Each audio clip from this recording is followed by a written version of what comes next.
Assalamualaikum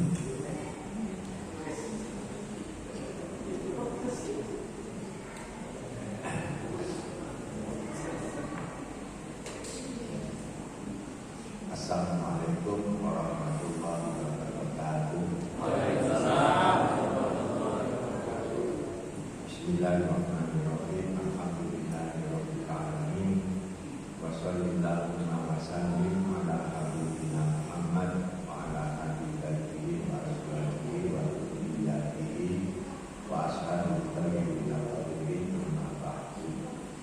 Para jamaah sekalian yang saya hormati, soal hukum waris Islam dianggap sudah selesai saja. Kalau ada masalah, monggo kita kata. Sore ini saya ingin membicarakan mengenai lanjutan pembicaraan saya seputar Maulid Nabi Muhammad SAW, menjawab pertanyaan kok heran yang itu saja. Sejarahnya lengkap sebelum orangnya. Itu menunjukkan bahwa beliau itu memang dipersiapkan oleh Allah untuk melakukan perobatan terhadap dunia yang betul-betul dianggap kehancuran, dan itu berhasil. Nah, sekarang pertanyaan berikutnya, apa kunci keberhasilan itu? Berarti kita bicara soal visi dan misi daripada Rasulullah SAW. Barangkali ini saya ulang sedikit. Visinya adalah rahmatan lil alamin, sesuai dengan firman Allah yang ada di dalam surat Al-Anbiya ayat 107, "Wa man arsalnaka illa rahmatan lil alamin." Tidaklah kami mengutus engkau Muhammad kecuali untuk memberi rahmat bagi seluruh alam. Sapola ingkari kanjeng Nabi semuanya adalah rahmatan lil alamin, untuk memberi rahmat.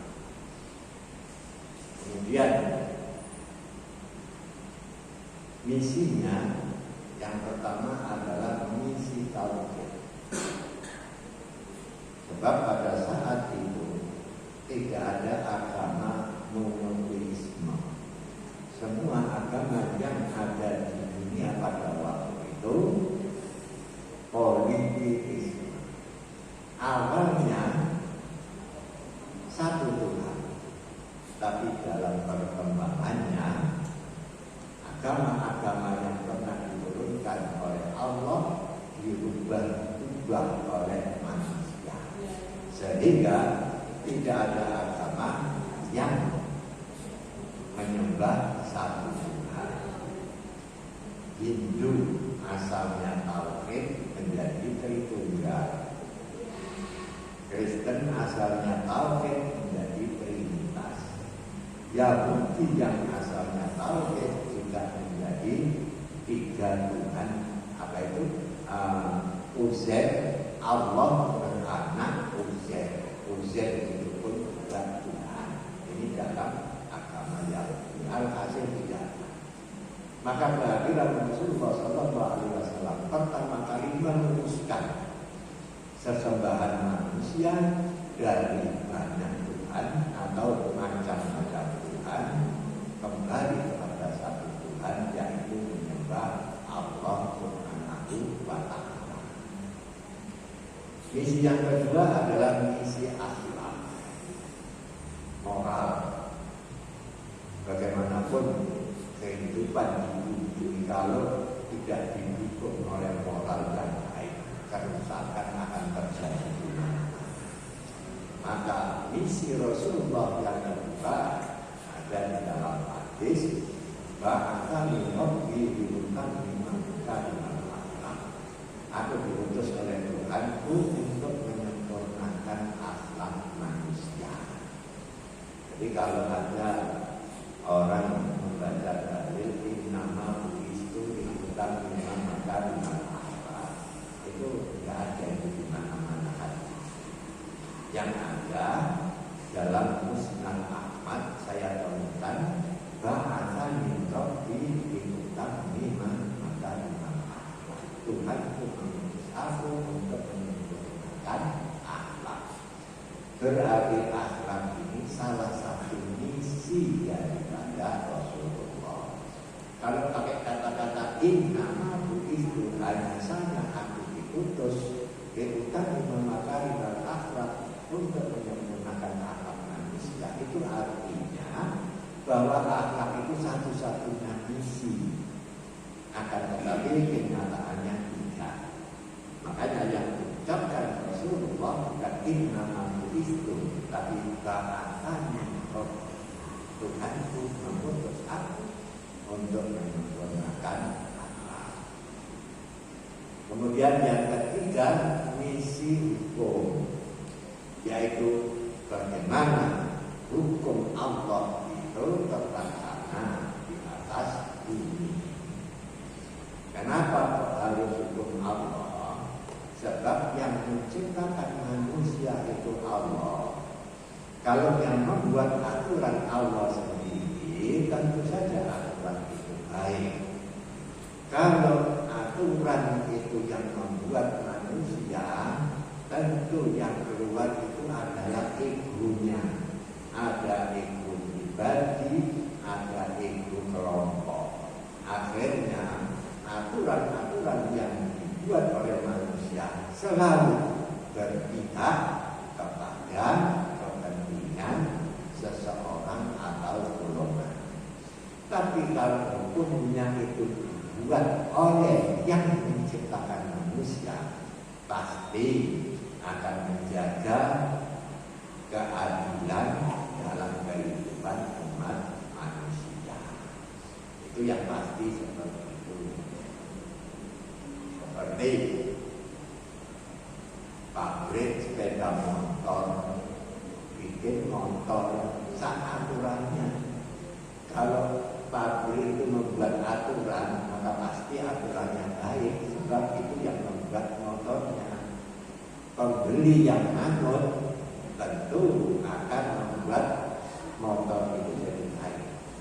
Pembeli yang pakai gel bandel, ya membuat rusak.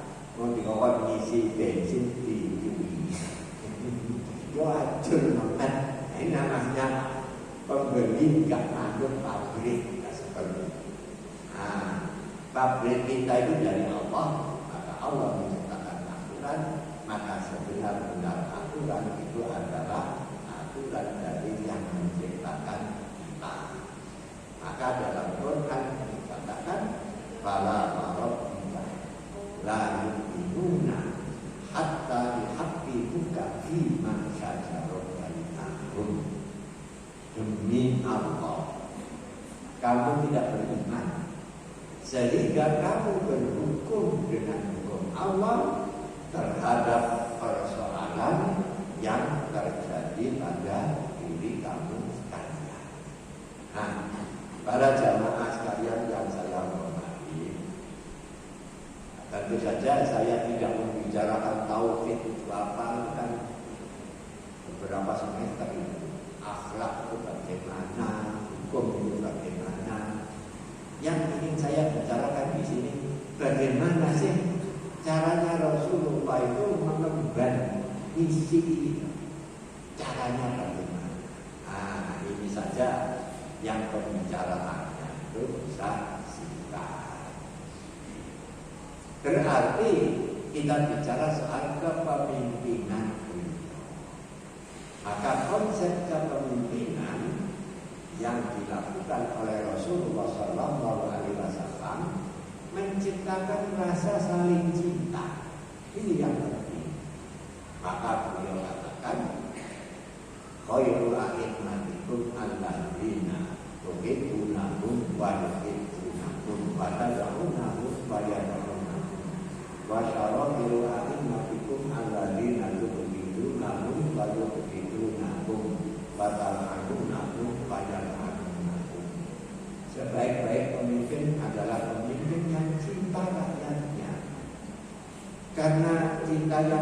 dari pemimpin itu rakyat pun cinta kepada pemimpinnya.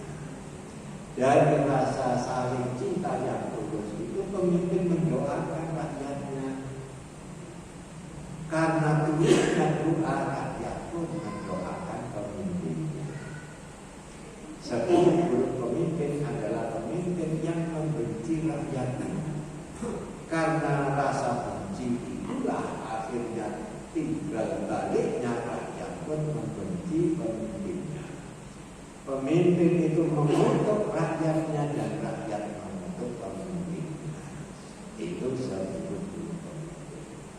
Berarti keberhasilan Rasulullah melaksanakan misinya itu karena bentuk atau model kepemimpinan beliau.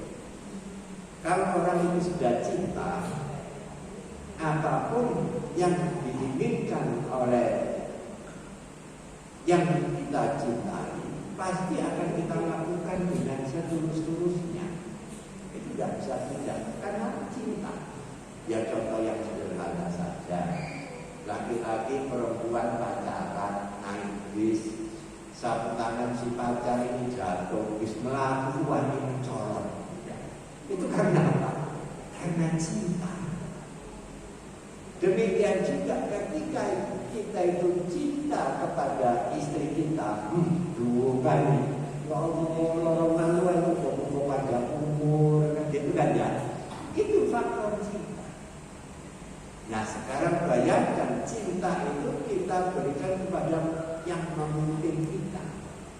Maka apapun yang kita lakukan, apa yang diperintah oleh si pemimpin itu pasti akan kita lakukan dengan senang hati karena cinta. Saya ingin memberikan satu ukuran yang luar biasa. Orang Tabuk itu orang yang sangat berat, kondisi panas, sampai tentara Rasulullah nyaris akan mati kehausan. Di sana kan suasana lain. Sampai Abu Bakar itu sambat kepada Rasulullah, ya Rasulullah, kalau demikian terus menerus, kita ini akan kalah, akan mati kehausan. Maka Rasulullah SAW berdoa memohon kepada Allah, ya Allah turunkan hujan. Rasulullah itu memang dapat jaminan dari Allah, apa yang diminta pasti oleh Allah dikabulkan. Akhirnya turun hujan lokal, semuanya bisa minum segar lagi. Pertanyaannya, sangunya itu seberapa banyak? Jawabannya, orang sekian banyaknya itu cuma bisa mengukur sakarun. Lo berangkat totoan nyokong sanggupin cuma korban satu. Dan saya punya tentara sekarang dikasih beras karun kon tidak pernah kira-kira mau bukan. Nah, jadi cinta itu yang membuat orang itu menjadi tulus melaksanakan perintah. Ada orang bertanya kepada saya, sampai dalam hal beribadah itu atas dasar cinta apa taat? Jawab saya sederhana, cinta. Sebab dari cinta itulah melahirkan ketaatan. Kalau hanya berdasarkan ketaatan, hati-hati. Dan saya ini saya tidak mengkritik tentara. Tentara itu wajib taat kepada komandan. Gitu kan? Itu sudah perintah harga mati. Kalau ada tentara tidak taat, hancur karirnya. Jadi ketaatan. Terus kayak komandan di pensiun, apa tetap taat? Kan ya, taat kepada komandan yang seperti itu. Nah, tapi kalau komandannya itu dulu pimpinnya atas dasar cinta, saling bolak-balik, wis pensiun itu sih dihormati, ya kan? Seperti itu. Nah, maka Rasulullah SAW itu di dalam mengemban Dan kecintaan Rasulullah Sallallahu Alaihi Wasallam itu tidak cuma kepada sesama sahabat, kepada semua makhluk. Apakah itu binatang, apakah itu batu, apakah itu pepohonan, Rasulullah Sallallahu Alaihi Wasallam tidak bakal menyakiti semuanya. Lo batu kok disakiti apa mungkin? Gini para jamaah sekalian yang saya hormati. Jadi apa ya? Mungkin panjenengan nggak setuju dengan saya, tapi saya tidak yakin. Ini kan benda mati loh, sajadah, ranting. Tapi suatu ketika nanti akan menjadi saksi, gitu ya, atas perbuatan kita. Contoh, Rasulullah Shallallahu Alaihi Wasallam itu kalau sholat sunat mesti tidak tepat, ya kan? Jadi salat di sini fardu, sholat sunatnya mundur atau ke sebelahnya. Itu sudah hadis yang sahih. Jadi Rasulullah kalau sholat mesti pindah, sholat sunat itu pindah. Sehingga sahabat bertanya, ya Rasulullah, kenapa kok pindah? Apa jawab Rasulullah? Itu nanti jadi saksi. Lalu rantai nggak bernyawa, nggak berjiwa kok menjadi saksi. Itulah yang dikatakan oleh Rasulullah Sallallahu Alaihi Wasallam. Mimbar yang dipakai oleh Rasulullah itu kan terdiri dari kayu. Ketika Rasulullah Sallallahu Alaihi Wasallam mendapatkan hadiah mimbar baru dari orang terhormat, mimbar yang lama itu nangis. Jangan tanya yang nangis itu dari apa ya? Kita nggak tahu, ini cerita hadis. Mimbar yang lama itu nangis. Sambil berkata kepada Rasulullah, ya Rasulullah, engkau tidak memakai aku lagi. Betapa rindunya aku kalau engkau jadikan sebagai sandaran dalam hidup engkau, sebagai pijakan ketika engkau berdiri. Maka Rasulullah Sallallahu Alaihi Wasallam menjawab pertanyaan mimbar itu tadi. Mana yang kamu lebih suka? Jadikan kamu saya jadikan sandaranku ketika aku khutbah, atau sandaranku nanti surga? Si mimbar menjawab, tentu saja pilihanku ingin jadi sandaran di surga. Ini hadis.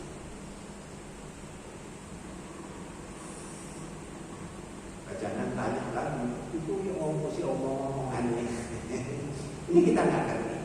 Ya, banyak dari Rasulullah Sallallahu Alaihi Wasallam yang kita tidak mengerti. Ya contohnya itu tadi. Benda mati kok bisa menjadi saksi. Mimbar kok minta selalu dipakai oleh Rasulullah dan seterusnya. Ini apa istilahnya itu? Hal-hal yang bersifat nubuwah, hal-hal yang bersifat kenabian, tidak untuk manusia pada umumnya. Hal-hal yang bersifat kenabian itu apa? Ada yang tampak nyata secara visual, ada banyak. Contohnya, Rasulullah Sallallahu Alaihi Wasallam membelah bulan. Ini kan hadisnya sahih, peristiwanya disaksikan orang banyak. Nah buktinya apa? NASA itu sampai sekarang yakin bahwa bumi dan bulan itu pernah terbelah, sebab ada bekas pecahnya yang kembali utuh. Loh, kenapa kok yakin kalau itu terbelah? Rodo penceng gitu, geser.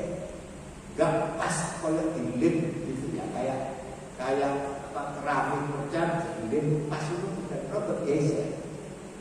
Makanya NASA sampai hari ini yakin bahwa bulan itu pernah terbelah. Terus yang membelah siapa?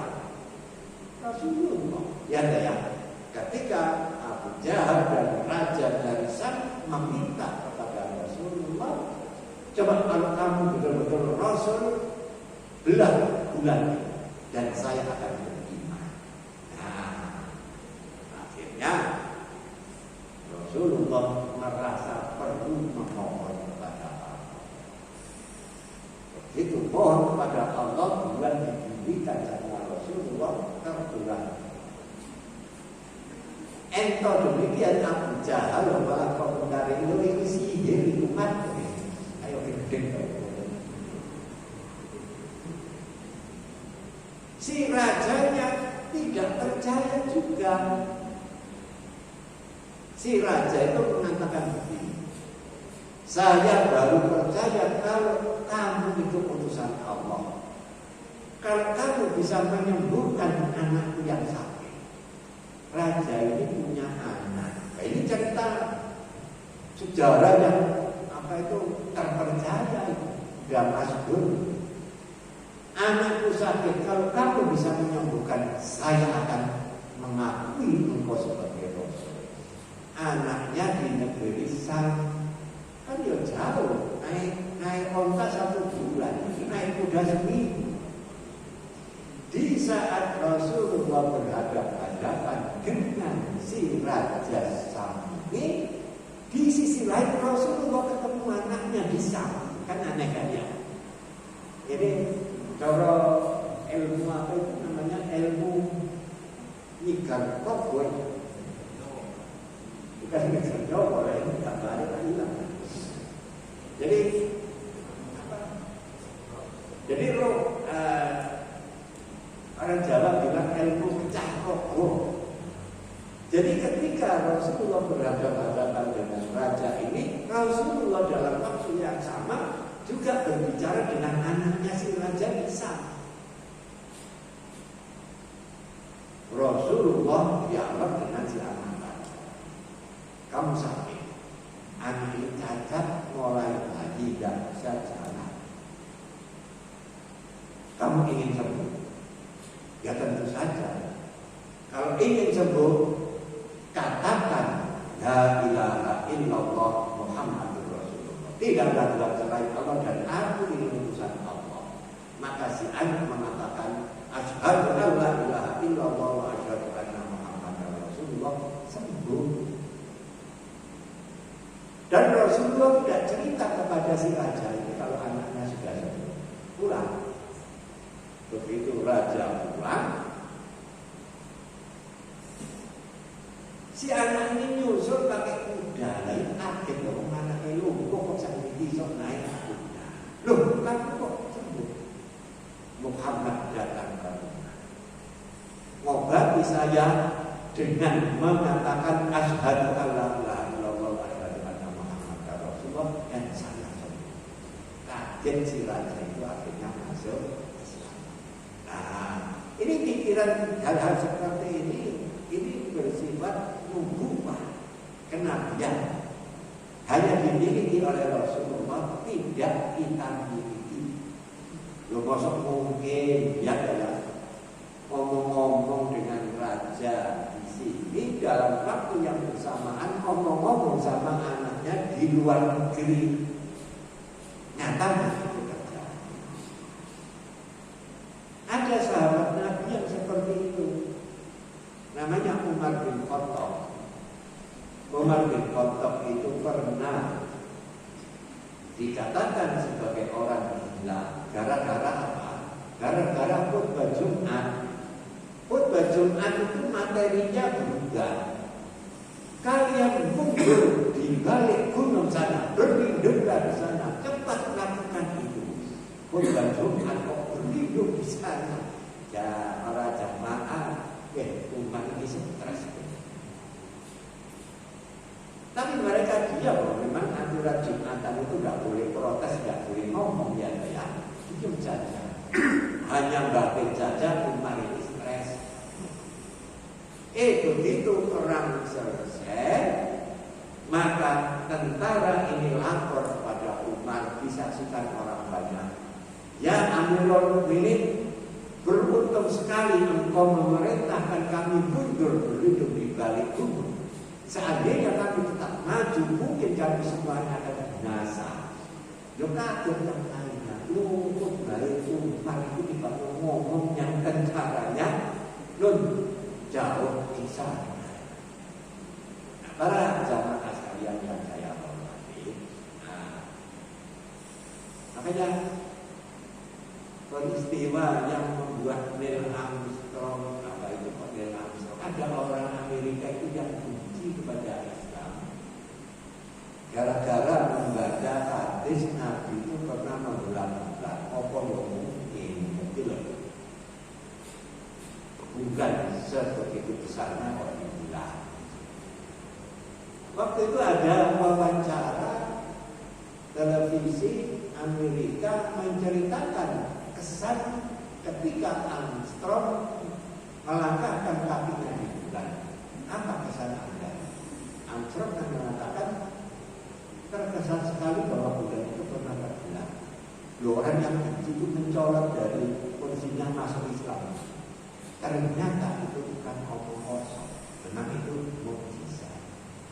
Nah, para jamaah sekalian yang saya hormati, nah ini kasih sayang Rasulullah Shallallahu Alaihi Wasallam kepada siapapun. Jadi karena kasih sayang nubuwah kenabian, maka tidak heran kalau binatang-binatang pun ketika ketemu Rasulullah menundukkan kepalanya. Pohon-pohon pun menundukkan daun-daunnya karena cintanya kepada Rasulullah SAW. Terus sekarang cinta yang keluar dari hati Rasulullah itu cinta macam apa? Ini yang kita semuanya paling tidak bagaimana boleh cipratani saja itu. Semuanya tidak penting. Yang percikan cinta Rasulullah itu bagaimana? Sekarang kita bicara apa itu? Mengenai percikan cinta.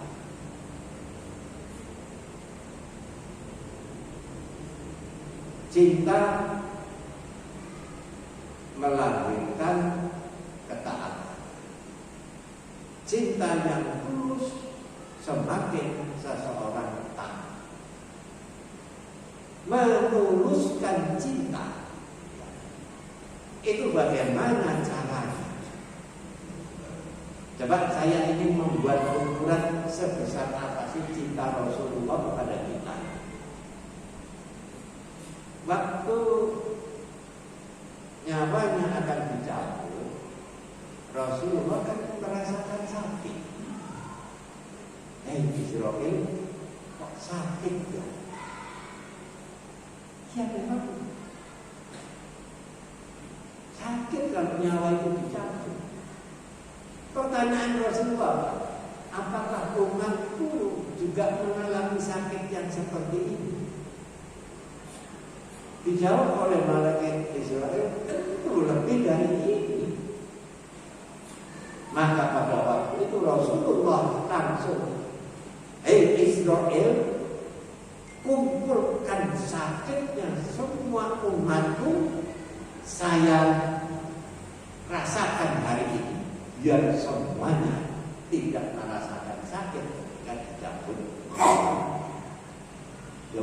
Itu cintanya Rasulullah itu di mana itu mendefinisikannya? Kan sulit loh ya. Kayak ini.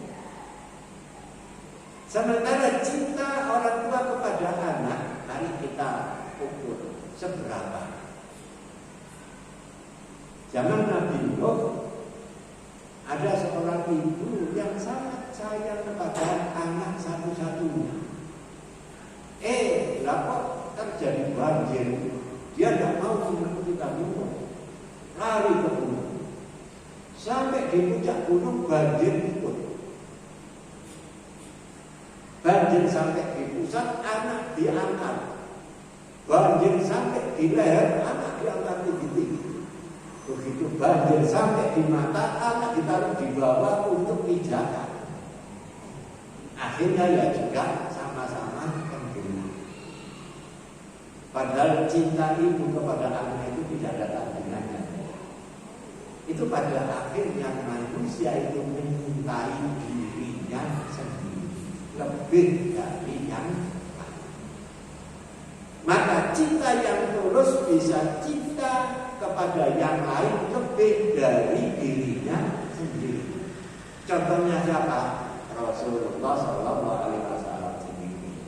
Biar sakitnya umatku kumpulkan jadi satu, saya tanggung hari ini agar mereka nanti kalau dicabut nyawanya tidak merasakan sakit lagi.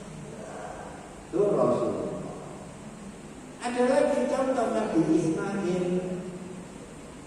Nabi Ismail itu cintanya kepada Allah melebihi cintanya kepada kawannya sendiri. Gimana? Ya abati fa'al ma tu'maru satajiduni insyaallah minas shabirin. Falamma aslama wa tallahu lil jabini wa nadainahu ayya Ibrahim qad saddaqta ru'ya inna kadzalika najzil muhsinin inna hadza lawal bala'ul mubin wa fadainahu bidzikrin hakim. Nabi Ibrahim dapat wahyu supaya menyembelih anak. Nabi Ibrahim bertanya, bagaimana pendapatmu? Nabi Ismail menjawab, hei bapakku, laksanakan apa yang diperintah oleh Allah. Engkau akan menjumpai diriku termasuk orang yang sabar.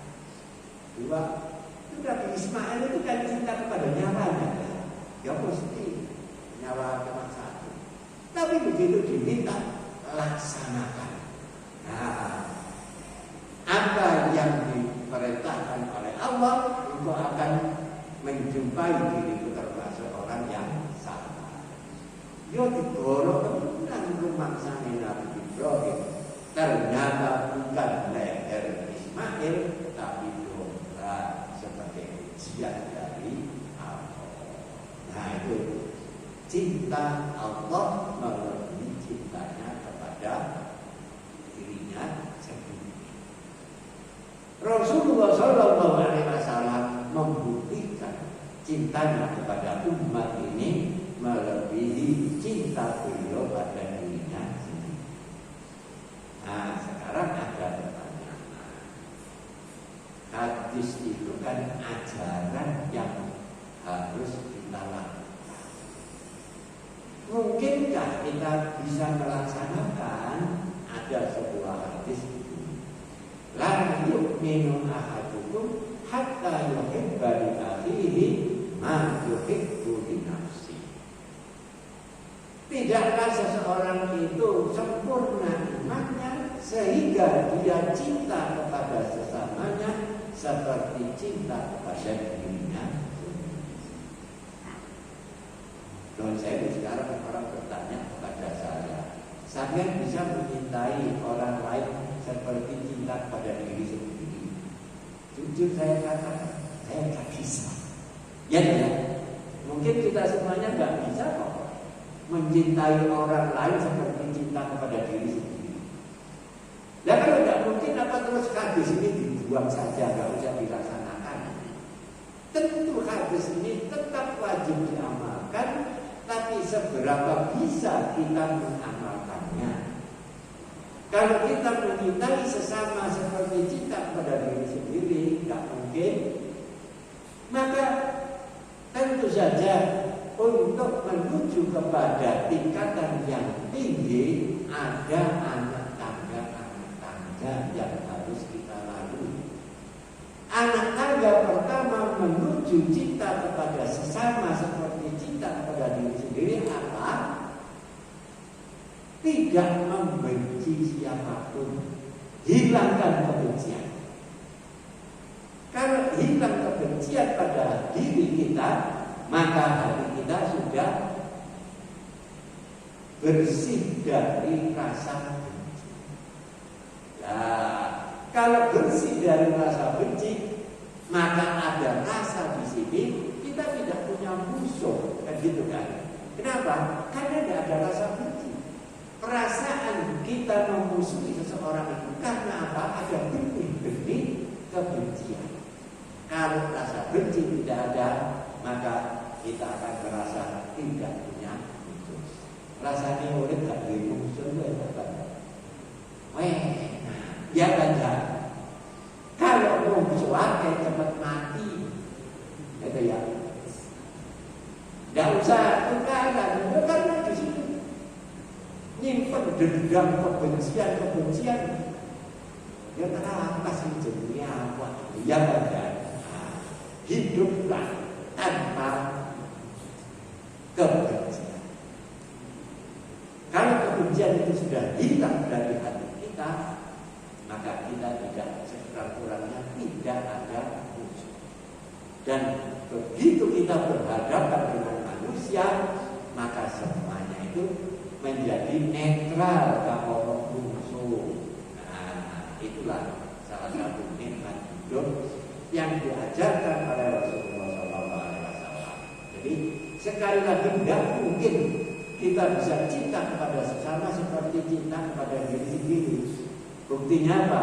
Kalau jenengan punya mobil diminta orang punya apa? Mojo cilikun, kayak gitu kan?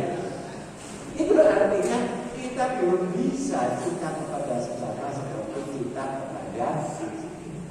Maka anak tangga pertama menuju bisa ke sana, jangan benci kepada siapa. Nah, sudah bisa ya.